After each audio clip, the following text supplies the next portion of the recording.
عقیدہ ختم نبوت صلی اللہ علیہ وسلم کے حوالے سے آج جو سب سے اہم اور جو ہے اہم یہ جو میٹنگ رکھی گئی ہے، اس کا مقصد صرف اور صرف قادیانیت کا تعاقب ہے۔ بدترین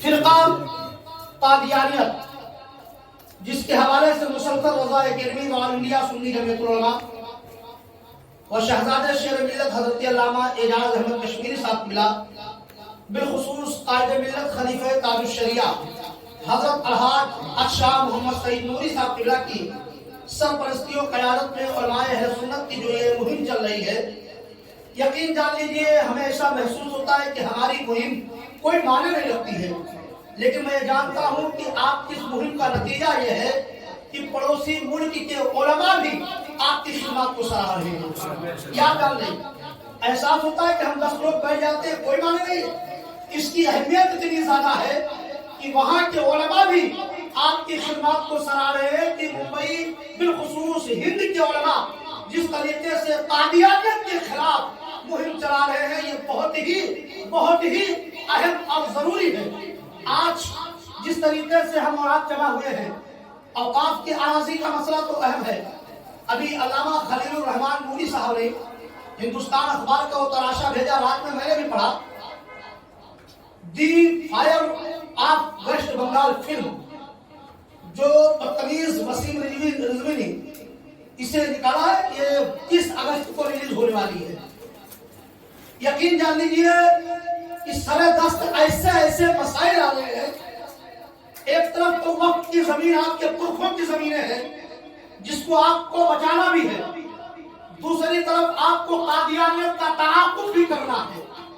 تیسرا مسئلہ آپ کے سامنے the fire of West Bengal film Waseem Rizvi کی، جس میں اس نے حضور صلی اللہ علیہ وسلم کے نام کو آخر میں معاذ اللہ ڈھولک کے ساتھ بجا کے بتایا ہے۔ اس طریقے سے حالات آپ کے سامنے ہیں۔ میں اہل فکر کو، اہل ذہنوں ہوشمند کو میں یہ کہنا چاہوں گا کہ ہم لوگ اس طرح سے ان مسائل کو کیسے نپٹیں۔ آپ ارباب علم و عقل اگر اس مسئلے کو بہترین طریقے سے مشورہ دو تو نوجوان طبقہ جو ہے، جو ہمارے علماء ہیں، اپنے بڑوں کی رائے سے کچھ کام کریں۔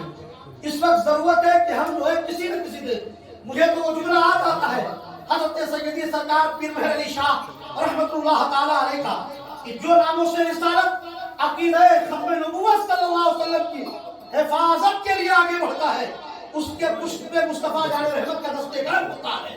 اس کے جو ہے تو ہم یہ چاہتے ہیں کہ مفتی انوار صاحب وغیرہ جو اہل کرمچار لوگ ہیں، یہ اس حوالے سے کوئی نہ کوئی کتابیں لائے سامنے مارکیٹ میں۔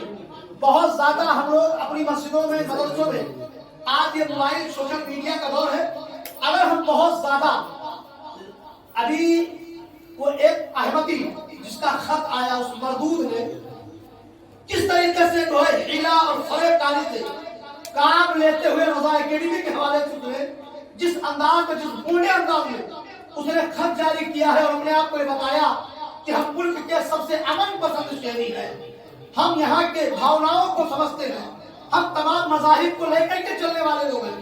اس نے جو خط لکھا ہے، ظاہر سی بات ہے کہ اس نے ہم اہل سنت والجماعت پہلے 12ویں ختم نبوت صلی اللہ علیہ وسلم پر طرز کرتے ہوئے اس نے جو ہے ہمیں کو مولوی نظام ٹھہرا دیا ہے۔ تو اس لیے ایسے حالات میں ہمیں بہت سوچ سمجھ کے قدم بڑھانے کی ضرورت ہے۔ ایک مضبوط وہ سمجھنے کا ہم قادیانیوں کی بات کر رہے ہیں، اس نے صاف صاف کہا کہ آپ لوگ وقت بورڈ سے جو فائدہ پہنچ رہا ہے وہ آپ خالی اپنا اٹھانا چاہتے ہیں، اس سے مراد اس کی شیعہ اور سنی۔ اس نے کہا آپ اس سے بوریوں کو الگ کر رہے ہیں، اس سے آپ خوجہ کو الگ کر رہے ہیں، اور اس نے احمدی کہا جس کو ہم قادیانی کہتے ہیں، اصل میں وہ قادیانی ہے، ان کی زبان میں وہ احمدی ہے، اور احمدی کو الگ کرتے ہیں۔ اس کا مطلب یہ ہے کہ یہ بل 2 وجہ سے پیش کیے جا رہے ہیں۔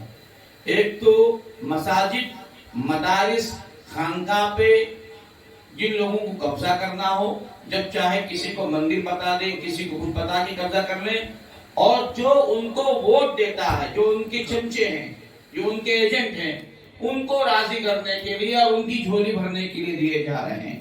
ان کو معلوم ہے کہ مسلمان ہمارے پیچھے آتا نہیں ہے, ہمارے ساتھ چلتا نہیں ہے, تو وہ مسلمانوں کو نقصان پہنچانے کے لیے, اہل سنت و جماعت کو نقصان پہنچانے کے لیے, اور یہ تین طبقے بورا, خوجا اور اس کے بعد قادیانی, ان کو فائدہ پہنچانے کے لیے قانون لایا جا رہا ہے. اس کا مطلب صاف صاف ہے, جن کا اسلام سے کوئی تعلق نہیں ہے, حکومت ان کی پشت پناہی کر رہی ہے, سپورٹ کر رہی ہے. اور یہاں بات آئی کہ دیوبندی حضرات یا دوسری جماعتیں اس پہ کام کر رہی ہیں. ہم ایمانداری سے دیکھا جائے تو وقف بورڈ ہے سنیوں کا, یہ تو ہمیشہ سے گھستے چلے آئے ہیں اور گھس کے اپنا جو سوراخ سے جو بل بناتے ہوئے آگے بڑھ گئے ہیں. ہم یہ چاہیں گے, سعید بھائی بھی بیٹھے ہوئے ہیں, دیگر علماء بھی بیٹھے ہوئے, دیکھیں جس کا جو کام ہے اس سے وہ کام لینا چاہیے. کچھ لوگ اگر احتیاط برتتے ہیں تو اپنی جگہ, ٹھیک ہے, ہر کام ہونا چاہیے اور حوصلہ افزائی ہونی چاہیے. سعید بھائی کام کر رہے ہیں, ان کا الگ طریقہ ہوگا, مفتی صاحب قبلہ کا کام کرنے کا الگ طریقہ ہوگا. جو قلم کا آدمی وہ قلم چلائے, جو لٹ والا آدمی وہ لٹ چلائے, جو زبان والا آدمی زبان چلائے, جو ہاتھ پہ چلا سکتا ہاتھ پہ چلائے. ہم کو باقاعدہ جو بات ابھی آئی یہاں پر سعید بھائی کہ مہاراشٹرا میں جس پارٹی کو ہم نے ووٹ دیا, ہم کو باقاعدہ ڈیلیگیشن کے ساتھ ملنا چاہیے, ان پہ بھی دباؤ بنانا چاہیے, اور 5-6 لوگ 10 لوگ جو بھی ہو سکے باقاعدہ ڈیلیگیشن کی شکل میں جانا چاہیے. ابھی دیکھیے وہ اجمیر کا خبیث, اجمیر شریف میں رہتا ہے اپنے آپ کو وہاں دیوان نالائق کہیں کا بدتمیز, وہ پہنچ گیا دلالی کرنے کے لیے, شمشیری کرنے کے لیے. تو ہے کون جماعت کا؟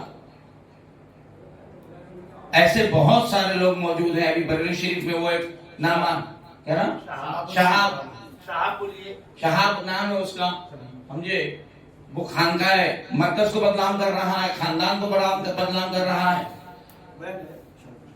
تو ایسے لوگوں سے برات کا بھی اظہار ہو, ایسے لوگوں سے صحیح برات کا بھی اظہار ہو, اور ان کا ڈیلیگیشن گیا ہے. اور کرن جو ہے وہ منتری جی وہ ڈیلیگیشن کو لے کے سامنے کھڑے ہو کے میڈیا میں بتا رہا ہے کہ دیکھیں یہ حمایت میں آئے ہیں اور انہوں نے یہ کہا وہ کہا. ہمارا بھی ڈیلیگیشن پہنچے, بنداس پہنچے اور بات کرے, اور ڈنکی کی چوٹ پہ بات کرے, اور ہم بھی کہیں کہ ہم بھی اپنی بات لے کے آئے. وہ 5-6 وہ کوئی اٹوری ٹپوری لے کے, ہمارے پاس تو ماشاءاللہ پورے ہندوستان میں بڑے بڑے اکابرین موجود ہیں, ذمہ دار موجود ہیں, جو خود نہیں جا سکتے وہ اپنی نمائندگی کروائیں. مگر اس وقت اگر آپ یہ سوچیں گے کہ میں بہت بڑا اپنے آپ کو بچا کے چلوں, تو یاد رکھیے گا آپ صحیح معنی میں سرکار مفتی اعظم کے غلام نہیں ہو سکتے, جو اس وقت میدان عمل میں نہیں ہوتے, کیونکہ انہوں نے صرف جو ہے اپنے گھر کا سب کچھ لٹایا ہے, تب جا کے چھٹی کر کے معاملے میں کام ہو پایا تھا. ہم نام لیتے ہیں اکابرین کا, جن اکابرین کا نام تب لیتے ہیں جب انہوں نے ہر طرح کی قربانی پیش کی ہے. ہم اپنی طرح قربانی پیش نہ کریں اور خالی بات کرتے رہیں تو اس سے کام نہیں چلے گا. اس لیے بالکل اس وقت دونوں معاملے پر کھل کے سامنے آنے کی ضرورت ہے. اب دیکھیے کتنی ہلچل ہو گئی کہ پارلیمنٹ میں قادیانیوں کا نام آ رہا ہے, رضا اکیڈمی کے نام پہ خط آ رہا ہے, ہلچل مچی ہوئی ہے.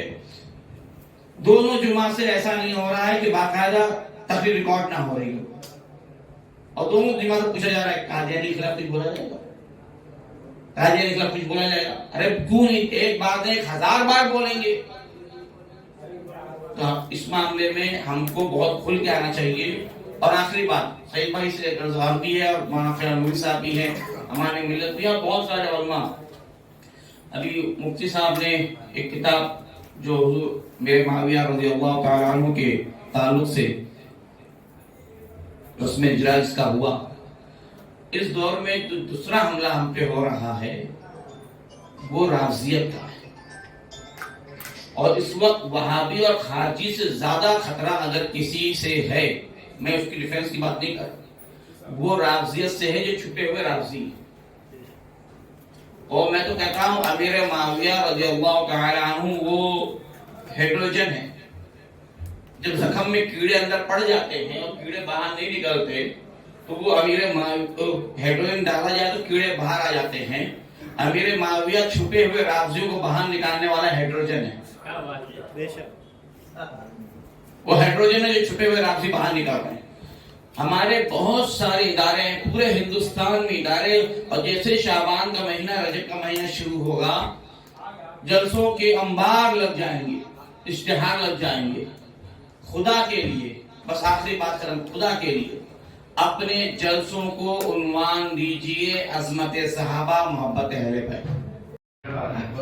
اب حضرت نے نگاہ بلائے دیکھ رہے حضرت بدر ملت رحمۃ اللہ علیہ مفتی اعظم کے کردار و عمل کے مظہر تھے. عزیز گرامی قدر مولانا انوار احمد صاحب فیضی بہت زیرک، بہت ذلیل، بہت ذہین اور فقیر طبیعت عالم دین. اب اس سے پہلے میلاد مصطفیٰ صلی اللہ علیہ وسلم پر بھی ان کی بہت وقیع کتاب آئی، اور الحمدللہ کہ آپ نے بڑی محنت کی. اور سیدنا مولانا امیر معاویہ صلی اللہ تبارک و تعالی علی مولا وعلینا معہم وبارک وسلم کی عظمتوں پر مشتمل اتنی وقیع کتابیں خوبصورت ہمارے ہاتھوں میں ہے. اللہ تعالیٰ اس کتاب کی برکات سے ہم سب کو مالا مال فرمائے، اور مولانا کی کوششوں کو مولا کریم قبول فرمائے.